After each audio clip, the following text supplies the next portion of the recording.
Me complace presentarles a ustedes a quien va a ejercer de moderadora de este panel, a Raquel Garzón.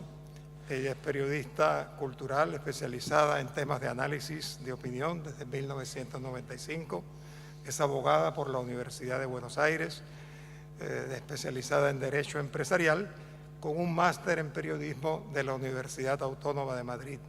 Es poeta, autora de 5 libros de poemas y es editora general adjunta de la revista Eñe de Cultura, que pertenece al diario Clarín, así como también es colaboradora del periódico El País de España. Con mucho gusto, Raquel Garzón. ¿Qué tal? Gracias, Arístides. Una cosa que no dijo el profesor Riollo, pero que a mí me gusta sumar, más aún teniendo en cuenta que estamos aquí, es que soy cordobesa. Si no lo advirtieron por mi tonada, valga la confesión de parte. Así que quiero, en nombre de esa emoción que siento hoy al estar de este lado, en el escenario de nuestro Teatro Rivera Indarte, cuando tantas otras veces estuve de aquel lado donde están ustedes, agradecer la invitación del Instituto Cervantes, de la Real Academia Española y demás academias de la lengua para participar de este Congreso Internacional de la Lengua Española aquí en mi tierra. Vamos a dar comienzo a una sesión plenaria del tema El español y la sociedad digital. Tenemos para ello la compañía de 2 grandes y talentosas periodistas culturales, a quienes en minutos más voy a presentar. Pero como para ir entrando en tema, yo quisiera que recordáramos todos que esta gran revolución sobre la que venimos hablando desde hace 2 días, alrededor de este eje temático, comenzó hace menos de 30 años. O sea, hace 30 años Internet puso cabeza para abajo el mundo de la comunicación y nos obligó a jubilar algunos conceptos que veníamos discutiendo desde el siglo pasado, por ejemplo, el concepto de emisor único o el del efecto narcótico de los medios de comunicación, sobre todo la televisión, para empezar a hablar de una sociedad digital, de una comunicación en redes, de multiplicidad de emisores y de una conversación pública que se multiplicó por cientos de millones de voces. Si tuviéramos hoy que decir cuáles son los 2 calificativos que resumen el tiempo emocionante que vivimos en términos comunicacionales, diríamos probablemente, creo que tanto Matilde como Cristina coincidirían en esto, global y viral. Porque esas son las 2 cualidades que marcan el paso de la comunicación en la sociedad digital, sobre todo en las redes, que son las vedettes de los últimos 15 años. Ellas y los valores que trajeron aparejados.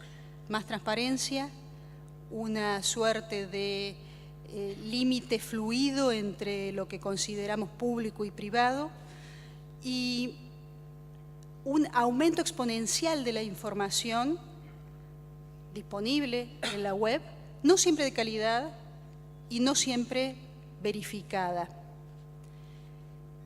El español es protagonista de todo este proceso. El español de los libros, el español de los bares, el español de los cortejos amorosos, el español que usamos para hablar del clima, circula en las redes. Hemos visto a lo largo de estos días que oscila entre el puesto número 2 y número 3 en redes sociales como Twitter y Facebook, y dialoga allí con otras formas de expresión, con memes, con videos, con hashtags, con mensajes instantáneos, y de esos cruces surgen soportes nuevos, formas nuevas de decir y también tensiones. Pensaba yo mientras venía aquí que esas tensiones, esos mestizajes, eso que ha hecho la comunicación digital con nosotros a partir, por ejemplo, del advenimiento del teléfono inteligente, que parece que vivió siempre en nuestra casa, pero que data solo del año 2007, ha producido un impacto sociocultural tan magnífico que el año pasado el término elegido por el diccionario Cambridge fue nomofobia. Nomofobia. ¿Qué quiere decir nomofobia? Nomofobia es la palabra que explica esa especie de angustia que siente quien no puede usar su teléfono celular, quien no puede comunicarse. Y mientras caminaba hacia aquí, pensaba si no será esa la forma en la que los ciudadanos del tercer milenio empezaremos a nombrar en poco tiempo más lo que ahora llamamos soledad, o lo que algunos todavía, con cierto dejo romántico, añoramos como melancolía. Nomofobia es el nombre de lo que nos une a la carencia del móvil, o de lo que nos separa, no lo sabemos todavía. Vamos, sí, si les parece, a presentar ahora a las ponentes que nos acompañan hoy. Son, como les decía, dos periodistas culturales, porque nos interesaba particularmente la mirada que puede traer esta especialización del periodismo, que es de alguna manera la llamada a preguntarse por los sentidos, a sumar contextos, a parar la pelota del vértigo comunicacional y decir, está bien, tenemos este dato, pero ¿qué significa? ¿Cómo lo relacionamos con lo que ya sabemos de tal o cual cuestión? Va a empezar Cristina Mucci. Les cuento que Cristina es abogada, escritora y periodista cultural, que desde 1987 conduce y produce el programa televisivo Los Siete Locos, específicamente dedicado a la difusión del libro y la cultura, que se emite por la televisión pública argentina. Por ese programa obtuvo, entre otros, los premios Martín Fierro en 5 oportunidades, Broadcasting, Gente de Letras, Julio Cortázar, que da la Cámara Argentina del Libro, y Leonardo del Museo Nacional de Bellas Artes. Y también las distinciones que otorgan la Feria del Libro de Buenos Aires en 3 oportunidades, el Grupo Interamericano de Editores, la Academia Argentina de Letras, FUNTV, CONEX y el Senado de la Nación. El programa ha sido declarado además de interés cultural por la Secretaría de Cultura y la Cámara de Diputados de la Nación. Es autora, Cristina, además de varios libros, entre ellos Voces de la Cultura Argentina, La Señora Lynch, Divina Beatrice, La Gran Burguesa, Pensar la Argentina y Leopoldo Lugones, Los Escritores y el Poder. Ha participado en numerosas ferias del libro en Buenos Aires, Santa Fe, Rosario, Río Gallegos, Miami, La Habana, Frankfurt, y entre los numerosos proyectos que ha llevado adelante en el ámbito de la cultura, fue coordinadora del proyecto de escritura en braille de textos literarios organizado por el Ministerio de Justicia de la Nación dentro del programa de trabajo en cárceles. Fue miembro de la Comisión de Cultura de la Feria del Libro de Buenos Aires y jurado del premio al mejor libro argentino que ésta otorga anualmente. Les presento ya para que después simplemente las escuchemos a ambas, también a Matilde Sánchez. Nacida en Buenos Aires, Matilde es narradora y periodista cultural desde mediados de los años 80. Es autora de las novelas La Ingratitud de 1992, El Doc de 1993, primera finalista del Premio Planeta con esta novela, El Desperdicio del año 2007, Los Daños Materiales de 2011. También compiló una señera antología de la narrativa de Silvina Ocampo llamada Las Reglas del Secreto del año 1994 en la colección Tierra Firme del Fondo de Cultura Económica de México y el libro de relatos de viajes La Canción de las Ciudades del año 1999. Matilde fue editora general del suplemento Cultura y Nación del diario Clarín y está al frente de la revista Eñe desde el año 2014. Obtuvo la beca Guggenheim en ficción, la Knight Wallace de periodismo por la Universidad de Michigan y la beca Civitella Rainieri. Ha sido parte además del jurado del Premio Phil de Guadalajara y del Premio de Novela Eugenio Cambaceres de la Biblioteca Nacional, entre otros certámenes. Ahora sí, basta de presentaciones y escuchamos a Cristina Mucci. Gracias, Raquel, muchas gracias. Buenos días a todos. Un gusto, un placer estar acá. Estoy desde el miércoles en Córdoba. Además estamos cubriendo para el programa Los Siete Locos que hago en televisión la cantidad de temas que están surgiendo, los debates. Me parece todo absolutamente enriquecedor. Yo preparé un pequeño trabajo. Muchas de las cosas que puse acá ya fueron dichas, porque eso pasa cuando uno habla 3 días después de que empezó el Congreso. Pero bueno, me tendrán paciencia y las repetiremos. Igual creo que valen la pena. Tengo también la opinión de varios expertos que me gustaría destacar, así que les leo. Me voy a poner los anteojos mejor. En un mundo donde todo parece reducirse a algoritmos y procesos automatizados, los trabajos del futuro serán mayoritariamente tecnológicos. Pero en este panorama, recién lo decía Raquel también, las ciencias sociales pueden jugar un rol fundamental, que es crear un marco de sentido. Debemos pensar entonces en qué esperamos del desarrollo tecnológico, en definitiva, en qué tipo de sociedades queremos vivir. Y esto se relaciona con el rol de los diversos actores sociales. Ante todo, me parece, de la comunidad internacional y de los estados, que tienen un papel específico en lo que respecta a la legislación y la toma de medidas concretas. Las tecnologías digitales traen aparejado un problema complejo en relación a la privacidad de las personas, de los datos, y a cómo se despliegan lógicas de control y vigilancia, como así también al condicionamiento de las conductas y a las orientaciones de la subjetividad. Por otro lado, en muchos países de habla hispana, entre ellos la Argentina, el salto tecnológico se desarrolló paralelamente a una fuerte regresión en la distribución del ingreso.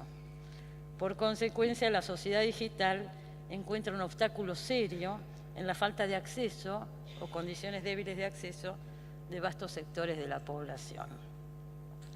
Según los especialistas en comunicación Martín Becerra y Guillermo Mastrini, en países con una fuerte fractura social y política como la Argentina, la sociedad de la información no puede apartarse del carácter regresivo de esa brecha. Si así como hubo y hay una gran diversidad de sociedades industriales, asistimos actualmente a la construcción de una pluralidad de modelos de sociedad de la información. La Argentina tiene en el equilibrio social uno de los desafíos más urgentes que resolver. Y yo sumariamente me gustaría referirme al rol del periodismo como otro actor social, ¿no es cierto? Se está instalando la discusión de si va a subsistir, si va a ser necesario el periodismo en el futuro. Mi opinión es que cada vez va a ser más necesario el periodismo, y eso se ve claramente, por ejemplo, con el tema de las noticias falsas. Pero pienso también que el periodismo va a tener que reformularse. El gran desafío, me parece, es tratar de llevar la atención del oyente, del televidente, del lector, a los temas de interés público. Aquellos temas que tienen que ver con nuestra vida en sociedad y que nos convierten en ciudadanos activos, responsables, capaces de decidir libremente a la hora de votar, entre tantas otras cosas. Hay que tratar de generar atención, una estructura de atención, en lugar de ir detrás de las demandas, que es lo que lamentablemente veo que está sucediendo. Esto se ve desde hace mucho tiempo claramente en la televisión. Nosotros vemos los noticieros y vemos que se manejan exclusivamente por el rating, desde hace mucho tiempo. Hay más notas sensacionalistas y del mundo de la farándula que otras cosas. Y eso va generando la agenda de interés que realmente se realimenta a sí misma, ¿no es cierto? Esa noticia se repite, se repite, se repite, y la verdad que eso mismo está pasando ahora, por ejemplo, en las ediciones online de los diarios, inclusive en los que mantienen ediciones en papel. Se está midiendo constantemente la cantidad de entradas que tiene cada nota, y eso condiciona cuáles se quedan y cuáles no. Constantemente se está subiendo y levantando material, y los periodistas, además, que normalmente escribían una nota diaria, a veces llegan a escribir 10 o más. Son notas que se suben, se prueban, si no funcionan se bajan. Es el minuto a minuto de la tele, pero segundo a segundo, cada vez más vertiginoso. Entonces es como que el rating llegó, el rating que siempre fue, qué sé yo trabajo en la tele hace muchos años, por suerte yo trabajo en la televisión pública, no tenemos condicionamientos de rating, pero si no es el que marca qué va y qué no va. Ustedes saben, los periodistas en la televisión trabajan con con este aparato en la oreja que les va diciendo, seguí con esto que mide, o cambia de tema que no mide, o sacate al invitado, sube otro. O sea, es la demanda la que condiciona los temas que se tratan y cómo se tratan. Eso está llegando vía las redes también a los medios gráficos en Internet. Entonces, por supuesto que eso deteriora el contenido, pero además se empobrece el lenguaje. No solo hay menos correctores en los medios por razones presupuestarias, también esta rapidez en generar notas empobrece el lenguaje, ¿no es cierto? Por eso digo que el periodismo, si quiere subsistir, y queremos todos que subsista, va a tener que reformularse. Acá dijo el otro día Soledad Gallego Díaz, la directora del diario El País, que me gustó mucho esta frase, por eso la anoté. Los periodistas tenemos que estar convencidos de que es útil lo que hacemos, y de eso se trata. Bueno, volviendo a las características de la escritura digital, otra característica es la inmediatez, ¿no es cierto? Esperen porque me salté una parte, me parece. Acá está. Hoy tenemos bibliotecas digitalizadas, bases de datos y acceso a toda la información posible, y esta tecnología no solo facilita nuestro trabajo, sino que también lo modula. Los textos digitales, como tantas veces se ha dicho, incluyen imágenes, sonidos, hipervínculos, y eso cambia radicalmente las maneras de escribir y de leer. El español es una de las lenguas más utilizadas en Facebook y Twitter, y una gran parte de la comunicación entre personas fluye a través de estas vías. Las nuevas palabras que van surgiendo llenan espacios vacíos, la necesidad de nombrar algo que antes no existía, y de esta forma las redes impactan en el lenguaje y traen cambios en la forma en que se instrumenta el idioma y lo fuerzan a actualizarse. La inmediatez en el acto de la escritura y la lectura permite el texto compartido en forma instantánea. Esto implica que hay una demanda de respuesta que debe ser ante todo veloz y precisa, y hace que el mensaje sea lo más acotado posible. Por eso también se apela a los dibujos, las abreviaciones, que se asemejan más a la comunicación oral. Como somos periodistas de cultura, les quería decir también que estamos en una época donde se lee y se escribe más que en ninguna otra, pero no estamos hablando de libros, estamos hablando de pantallas. El panorama de la lectura y la escritura está cambiando, pero tal vez no tan rápidamente como se hubiera pensado en un principio. Se habló de la desaparición del libro, y aunque las estadísticas varían, hay certeza de que el proceso de sustitución de formatos en la industria editorial está tomando mucho más tiempo que en el cine o en la música, por ejemplo. Estuve leyendo un texto de la especialista francesa Françoise Benamou, autora del libro En la era digital. Y ella opina que la mayoría de los títulos saldrán primero en versión digital y solo los que generen un interés especial saltarán al papel. Se trata de una revolución industrial y cognitiva, dice, de la que no todos saldrán indemnes. Algunos actores de la cadena del libro desaparecerán. Tal vez haya que esperar para esto una generación completa, ¿no?, de nativos digitales, pero me parece que el cambio es inevitable, y a partir de allí los saberes y los imaginarios ya no se organizan en torno a un eje letrado. El libro deja de ser el único foco ordenador del conocimiento y la lectura se va hibridando. Aparecen formas de leer más ligadas a lo interactivo y lo social.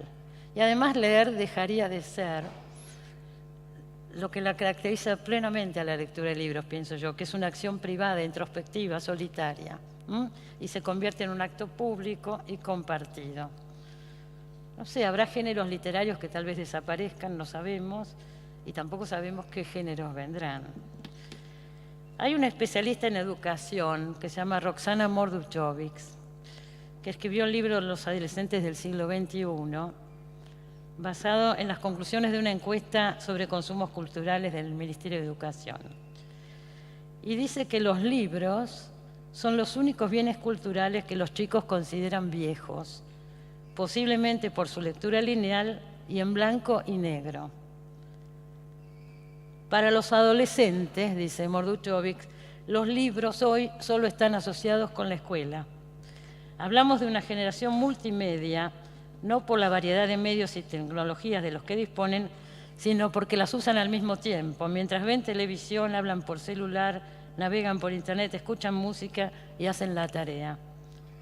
Para esta generación el zapping no es una actitud frente al televisor como hacemos los adultos con el control remoto, sino ante la vida. Hacen zapping permanentemente. Abren ventanas sin cerrar las anteriores, los medios se superponen. Tienen una manera de aprender, de leer, de concebir el mundo diferente. Es probable que esta dispersión genere un tipo de lectura más superficial, dispersa o distraída. Pero en lo que respecta al lenguaje, me llamó la atención porque no se está hablando necesariamente de un empobrecimiento, sino de distintos códigos para comunicarnos. Es interesante lo que dijo el académico Pedro Álvarez de Miranda, director de la última edición del Diccionario de la Lengua Española, que participa de este congreso. Si un joven usa una determinada modalidad de lengua en WhatsApp y luego sabe cambiar de registro, cuando la situación comunicativa es otra, es estupendo. Una persona culta no es la que siempre habla muy bien, con un lenguaje impecablemente elaborado, sino la que sabe adecuar la lengua al registro y sabe utilizar los recursos de economía de un WhatsApp y también redactar un trabajo universitario. Aparentemente, entonces, aquellos jóvenes que tengan acceso a una educación de calidad reconocerían el contexto comunicacional y utilizarían estilos diferentes según corresponda. El especialista Néstor García Canclini habla de nuevos lectores y sostiene que vivimos en una sociedad multicultural donde conviven la cultura letrada, la audiovisual, la digital y la oral. Y destaca también los beneficios de acceder de manera autónoma a información que está al alcance de quien sepa y pueda buscarla. Dice García Canclini, se multiplican las voces y se flexibiliza el orden sin devoción hacia los expertos o hacia una cultura dominante. Pero también habla de la carencia de una conciencia crítica colectiva. Resalta, por ejemplo, la falta de movimientos que de manera organizada se conviertan en formas de representación ciudadana para la defensa de los ejercicios de la comunicación y la cultura. El gran interrogante, dice García Canclini, es pasar de la conectividad indiferenciada al pensamiento crítico. Y acá él también habla de educación. La educación y la formación de lectores y espectadores críticos, dice, suelen frustrarse por la persistencia, entre otras cosas, de desigualdades económicas. Y considera que para eso es necesario repensar el papel de la escuela. Guillermo Jaime Echeverri escribió en el año 99 el libro La tragedia educativa, que tiene hoy absoluta vigencia. Creo que viene también Jaime Echeverri al Congreso. Y dice Guillermo Jaime, posiblemente sea la escuela el ámbito institucional en el que la sociedad debería volver a depositar hoy más que nunca la custodia de los rasgos definitorios de lo humano. La enseñanza se ha ido convirtiendo de manera insensible en un espectáculo, agrega Jaime Echeverri. El desafío entonces es incorporar la sociedad digital desde la educación y no desde el espectáculo.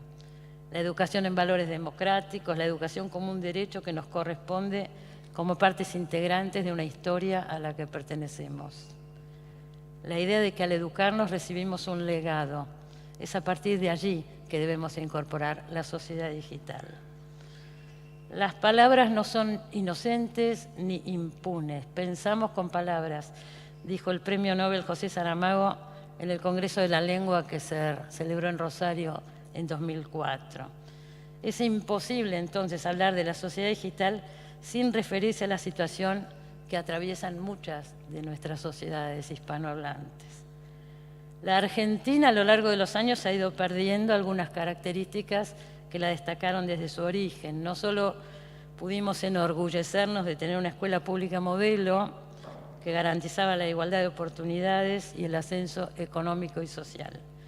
También tuvimos una universidad estatal de excelencia, constituimos el mayor polo cultural de América Latina y nuestra industria editorial fue pionera en el mundo de habla hispana.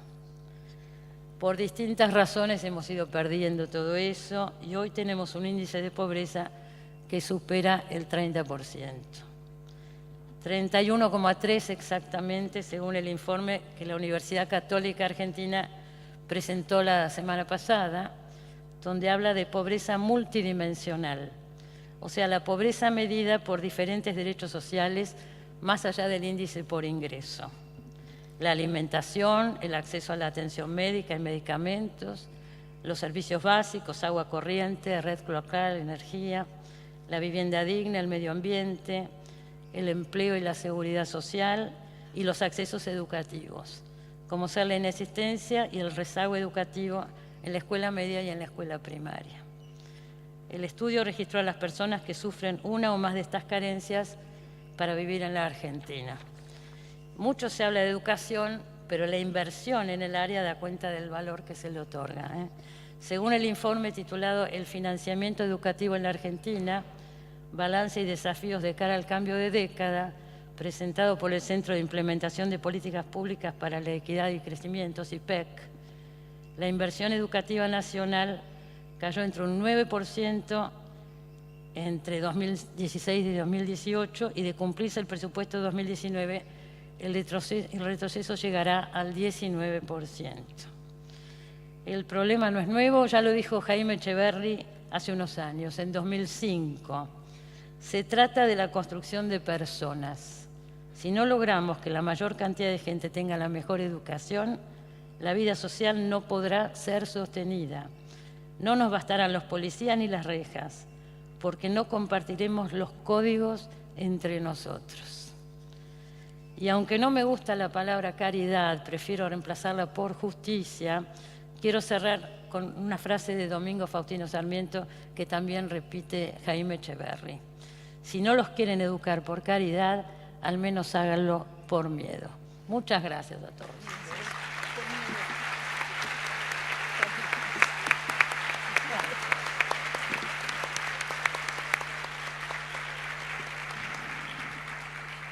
Gracias, Cristina, por tu ponencia y por tu respeto al tiempo. Yo tenía miedo de pasar. Pautado. No, vamos bien, vamos bien. Bueno. Matilde, tu turno ahora. Bueno, muchísimas gracias por acompañarnos aquí y a los organizadores por haber armado esta mesa. Me interesó mucho la caracterización que hizo Raquel y sobre todo cómo reparó en el hecho de que ya la palabra y el lenguaje se están hibridando con la imagen. Me parece que eso es algo que va a ser un tema muy fuerte en los próximos tiempos y que todavía está en ciernes, ¿no? Estamos viendo cómo ocurre. Yo preferí enfocarme en un aspecto de nuestra práctica periodística cotidiana desde hace muchos años y en como una reivindicación del artesanado que para mí tiene que tratar de sostener el periodismo, ¿no? Artesanado en el sentido que le da el sociólogo inglés Richard Sennett, la capacidad de poder seguir modificando la realidad y convirtiendo la realidad en producto de nuestra práctica directa, personal y colectiva. A fines de la década del 90 presentábamos en un suplemento dominical en el diario Clarín llamado Zona, una producción sobre el libro Imperio de Tony Negri y Michael Hart. Uno de sus efectos instantáneos fue masificar la palabra multitudes como una especie de nuevo término más conceptual y actualizado. Ya existían los diarios digitales en ese momento. En apenas un mes vimos caer en desuso palabras clásicas como pueblo, muchedumbre, sustituidas por ese nuevo colectivo, multitud, más neutro y a la vez globalmente épico. Hoy diríamos que era una versión de realidad aumentada. Pero el uso muy pronto lo vimos degradarse en su monumentalidad, aplicado a cualquier forma de piquete, grande o pequeño, pero también a una cola en la boletería de recital de rock. Las crónicas del día dirían, había una multitud esperando comprar las entradas. Los diarios habíamos sido responsables. Comienza así una cronología personal que provisoriamente bautizo la erosión de las palabras en tiempo de velocidad digital. No era todavía el 2000, o sea, muy poco después de la masificación de la palabra multitudes, masificación en la prensa y de ahí a los lectores, cuando otra columna daba cuenta de la palabra mediático. Lo intentaba al menos, porque los correctores, los pocos que ya quedaban por entonces, en el año 2000, ustedes saben que los diarios ya no cuentan con una sección de corrección, cosa que evidentemente se nota, no dudaron en reemplazarlo por el adverbio inmediato. Pocos días después, insistimos, arriesgando la lectura retrospectiva o un eco rectificado del error e imprimimos finalmente la palabra mediático, esta vez sí en letras de molde, y entraba así en el torrente del periodismo, con naturalidad, sin causar la menor sorpresa. Todo el mundo empezó a usarla a los pocos días. Apenas 2 años más tarde de estos 2 casos que les cuento, en el suplemento Cultura y Nación entrevistamos al italiano Paolo Virno y titulamos ese reportaje Esquirlas de pasadas batallas. Recuerdo con claridad que algunos en la redacción objetamos la palabra esquirla, que casi ninguno conocía, pero que resultaba suficientemente musical como para emplearla en un suplemento de cultura. Era una palabra curiosa, no usada en Argentina, donde se habría preferido usar metralla o astilla de proyectil. Una palabra extranjera en el propio idioma de los argentinos, con seguridad fechada en España, y con exactitud en la década del 30, en las largas vacaciones del 36, como llamaba Saura a la guerra civil, y que resultaba precisa en ese contexto al ser atribuida al armamento y a las municiones empleadas que solían astillarse con facilidad en el interior de un cuerpo. En este caso, seguían a la deriva en la pierna dañada de un joven combatiente que emigró con ellas y que las llevaría de por vida. Sus invisibles esquirlas habían encontrado una inesperada supervivencia en la prensa argentina. Por un camino bastante misterioso, quizá debido a su exactitud prestigiosa e inseparable de su musicalidad, la palabra esquirla debió de montarse en el interés por la figura del propio filósofo Paolo Virno, y poco después en la dinámica de un período especialmente belicoso de la política argentina. Pocas semanas después de ese artículo, juzgándolo acaso una pieza valiosa o en abierto desafío de las leyes del copyright, que es otro de los temas de las redes sociales, no el copyright, daría para otra mesa, otro diario porteño tomó la entrevista, la reprodujo con ese mismo título. Ya estaba, eso selló el destino de contagio de la palabra esquirlas. Las esquirlas entraron de lleno en el torrente del capital intelectual común, viajaron por la lengua hasta convertirse en lo que hoy son. La palabra curiosa, empleada con intención metafórica, pues el artículo no aludía a la metralla material, se convirtió en apta para la evocación. Su extrañeza le había agregado algo. En efecto, si uno entra hoy esa palabra en el buscador, la encontrará en miles de páginas, pero nunca llegará al artículo original. No estoy proponiéndoles patentar la palabra esquirla, pero me resulta revelador que hoy se la emplee como sinónimo de añico, astilla, fragmento punzante de vidrio o incluso fragmento de terracota. Lo más sorprendente es que desde hace 3 años da nombre a un videojuego colombiano que tiene como protagonista a Pablo Escobar, con el trasfondo de la historia violenta de la ciudad de Medellín, esquirlas de 8 bits. Los 8 bits aluden a las balas que se llaman RIP, que no significa Riquescat in pace, ¿no? Descansa en paz, sino en inglés proyectil radicalmente invasivo, lo que convierte esas municiones, las llamadas balas RIP, que son reales, o sea, el videojuego las toma de la realidad. Cada una se desprende, les decía, son las más mortíferas, porque se desprenden 8 esquirlas o subbalas, cada una con su propia trayectoria. Esos proyectiles no existían desde luego en tiempos de ese artículo original que nombraba las esquirlas.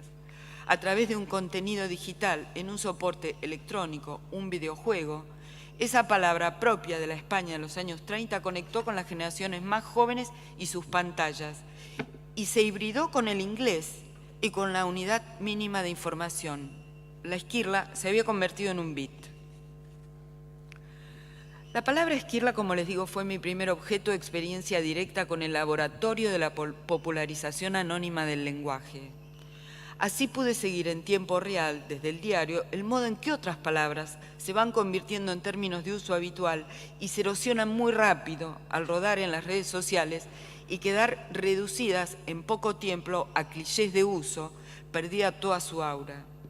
La viralidad, que mencionaba Raquel, primero global, luego viral, tomaría una dinámica acelerada literalmente inimaginable. Ayer pensaba yo en la palabra fama, ¿no? Pensemos en que antes del 63, posterior al 63, Julio Cortázar crea la historia de Cronopios y de Famas, ¿no? Todo lo que representan esos famas de Cortázar en los 60 y cómo ahora esa palabra se vuelve a usar y con qué otro sentido. Les voy a contar, por si no saben, es como un clásico en el periodismo, el experimento de audiencias que hizo el sitio BuzzFeed, que convirtió la palabra sandía en una de las más repetidas en los Estados Unidos durante menos de una hora. En 2016, el sitio BuzzFeed, que es un portal creado fundado por el fundador también del Huffington Post, ese diario de diarios, ¿no? De ese agregador de diarios.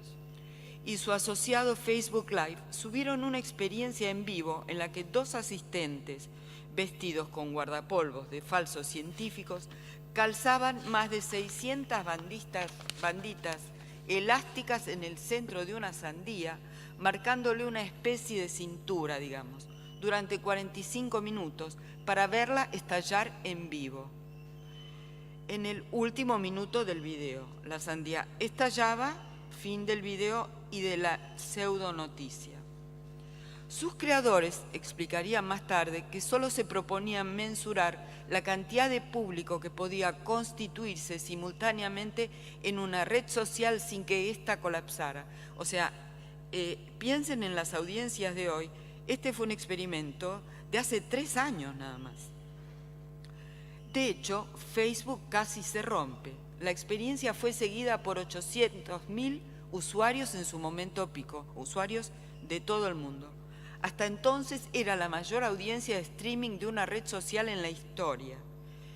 En 2012 ya se había hecho la experiencia de la sandía, pero solo de 4 minutos. En pocos días había sido seguida por 12 millones de usuarios, pero nunca se habían podido reunir en simultáneo 800.000. ¿Me explico? Pocas semanas después, el video de BuzzFeed acumulaba 5 millones de espectadores y 300.000 comentarios. Aunque, como les digo, Facebook peligró, lograron sostener el sistema.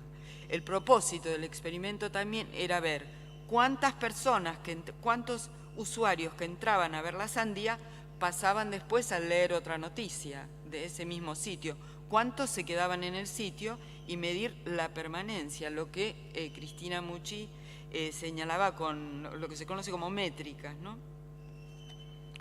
El New York Times salió a comentar, recuerdo, sobre este experimento, que bueno, toda esta exploración de audiencias estaba muy bien, pero que a nadie se le ocurriera pensar que esto era periodismo. En los últimos 5 años, la idea misma de palabras que son tendencia de uso y que por lo tanto, al estimular los motores de búsqueda, llevan tráfico a diarios, páginas y artículos mediante algoritmos, sepultó cualquier ambición de riqueza lexical. La carrera por las métricas, que no es asunto menor, sino de real supervivencia de los diarios, también influyó en el estatuto tradicional de la verdad y el chequeo de veracidad de la información. El periodismo masivo de hoy se juega en unos pocos cientos de palabras. En contrapartida, cuando existe precisión lexical, lo que de por sí exige una mayor riqueza, esta tiene un impacto fuerte, pero que resulta muy efímero. Hay palabras clave cuya aura dura apenas unos pocos días y que después se despeñan por las redes hasta el papelero. Ese contagio instantáneo de uso que supone lo viral ha creado especies de glosarios nacionales, pero también glosarios profesionales y hasta glosarios etarios, que siempre los hubo, pero que ahora se cruzan con los demás. Los neopopulismos digitales a los que asistimos y a los que se refirió Cristina no solo imponen una textura muy simplificada al grueso de lo que leemos hoy en la red, también han afectado a la literatura, Raquel lo mencionó. Su consecuencia inmediata ha sido, además, dar una pátina o efecto de solemnidad a todo aquello escrito en otros registros. ¿Se entiende? El presente es una cualidad que afecta el pasado, es retrospectiva. Son, además, creo, inseparables de la degradación de la calidad de la política en el mundo entero. Creo que esto ya es indudable y ya no debemos usar eufemismos para nombrar esa degradación política. Sin embargo, sigo creyendo que las redes no son ni buenas ni malas en sí, son según el uso que les da cada comunidad nacional, internacional, pero también al interior de esas redes, porque también han extendido y acelerado la circulación del conocimiento de una manera exponencial, y además aumentaron e intensifican la percepción ante el arte, que es una forma en sí misma de conocimiento y es la que nos interesa en particular en el periodismo cultural.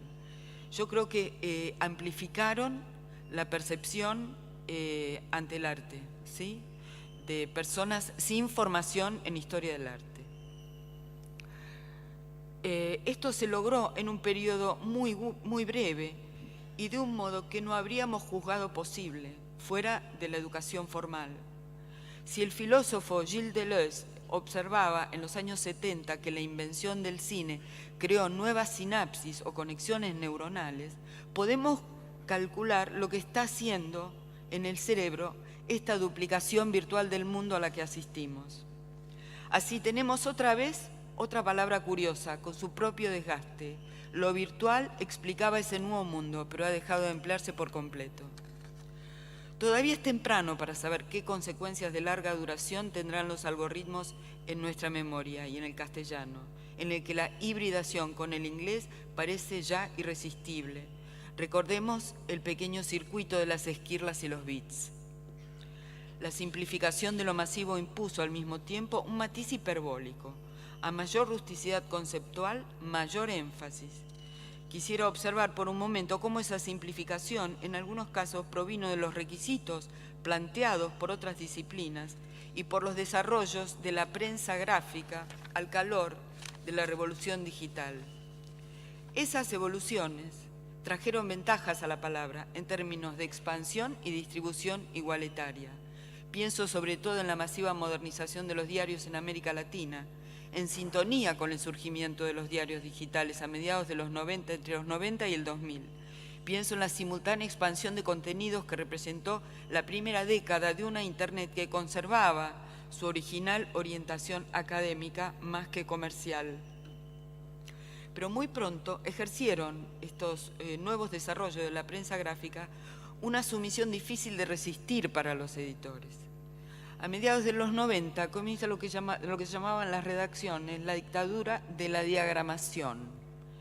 Los diarios empezaron a ser rediseñados con cajas más pequeñas, con columnas más angostas para seguir a un lector cada vez más seducido por la gratuidad de los diarios digitales y a la vez más apremiado por la presión electrónica y su velocidad. No creo que ese lector fuera cada vez más renuente a leer textos extensos por sí mismo, sino que fue paulatinamente deshabituado, reformateada su atención a los diarios digitales. Y elijo esta palabra conciencia, reformateado en los parámetros básicos de sus capacidades ilustradas. La prensa nunca volvió a ser la de antes, desde entonces. En el área de cultura, tradicionalmente alerta a los matices y a lo que uno imaginaría más sensible a los grados de consagración, la modernización del diseño, junto con la expansión de los diarios digitales, como mencionaba, significó una pérdida en la capacidad valorativa y en la caída del discurso crítico. Las cajas pequeñas de los años 90 y de los primeros años del nuevo milenio profundizaron una adjetivación muy estereotipada, a cambio de la nutrida panoplia que en comparación se dedicaba a establecer matices o rangos de estima, vimos surgir el imperio del adjetivo gran, porque no había otro que entrara en esas pequeñas cajas. Pero estas cajas, como decía, que desagregaron los textos en pequeñas piezas o recuadros, dificultaron y empobrecieron las cadenas argumentales que requiere el discurso crítico. Aquellos, sin embargo, que recuerdo, nos señalaba alguna vez Beatriz Sarlo en un programa televisivo que hicimos con Alan Pauls. El sin embargo siempre es empleado como introductor de una duda fértil, una duda que es divisa y a la vez jactancia intelectual, porque hace revisar lo que se acaba de decir. Uno enuncia algo y dice, sin embargo, tiene que leer para atrás. Por momentos, el ejercicio de la edición hoy lleva a pensar que esas capacidades y el discurso crítico tardarán en ser rehabilitadas si es que se logra. Yo misma me encuentro cada día encargando y tratando de imaginar anclajes visuales breves para que el lector se sienta ya no invitado, sino al menos no amedrentado por las piezas largas. Por último, la empresa Adobe hizo una reciente, me parece que me quedan unos minutos, ¿no? La empresa Adobe hizo una reciente encuesta en el Reino Unido que marca los consumos en la red y la inserción de la vida digital en la vida real. Los millennials, por ejemplo, bueno, en nuestro país seguramente es menos, no sé cuál es la última encuesta, pero seguimos con 2 años de diferencia a lo que pasa en Estados Unidos y Gran Bretaña, ¿no? O sea que es un indicativo. Los millennials ya pasan un promedio de 8 horas y media por día leyendo, viendo o intercambiando contenidos digitales. Están por encima del promedio general, que es de 6,9 horas por día, pero por debajo de la generación X, de la generación Z, que pasa 10 horas y media diarias de intercambios y consumos en la red. La buena noticia es que la esfera digital pronto dejará de estar atada al móvil y se extenderá a otras superficies, mucho más hibridada con los elementos de la vida real cotidiana. Se imagina pantalla en las paredes de una casa, no ya en un dispositivo en la palma de una mano. La verdadera paradoja es que todas esas horas expuestos a la lectocomprensión, porque no sabemos qué proporción de esos consumos consiste en imágenes puras sin texto, no hayan preparado a las audiencias para la lectura intensiva en soporte gráfico, sino todo lo contrario. Tampoco han preparado a las audiencias para pagar por diarios digitales de calidad profesional, ni tampoco para leer novelas en una tableta, a juzgar por el rápido techo del 12% que encontró el libro electrónico en los Estados Unidos, por ejemplo, que es donde tiene el promedio más alto. Ya es indudable la creciente distancia con lo que tradicionalmente consideramos texto. Todos asistimos a los pocos lectores que tienen algunos materiales excepcionales, que comparten la red con las sandías en el clímax de la explosión, pero también subtextos periodísticos que obtienen una audiencia muy numerosa. Sabemos que gran parte de esto obedece a un factor externo sistematizado y poderoso, al titulado y al modo en que funcionan los buscadores.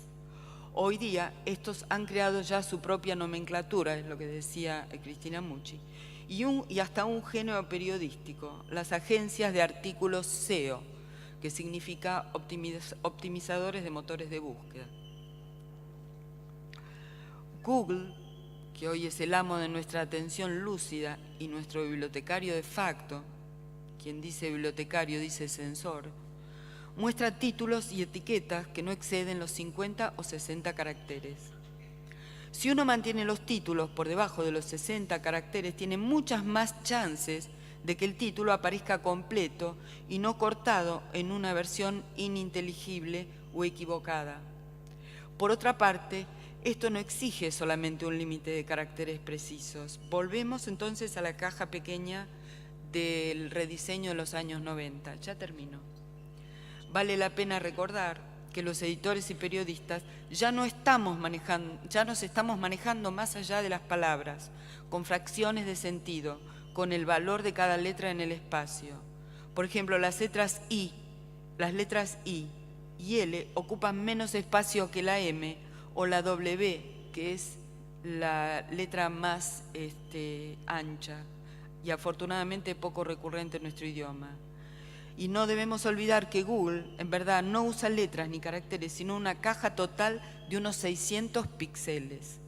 En suma, palabras y letras ya tienen una dimensión de imagen.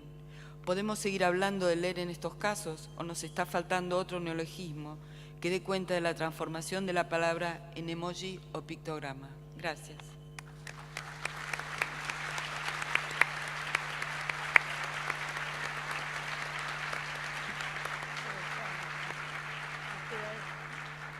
Gracias, Matilde.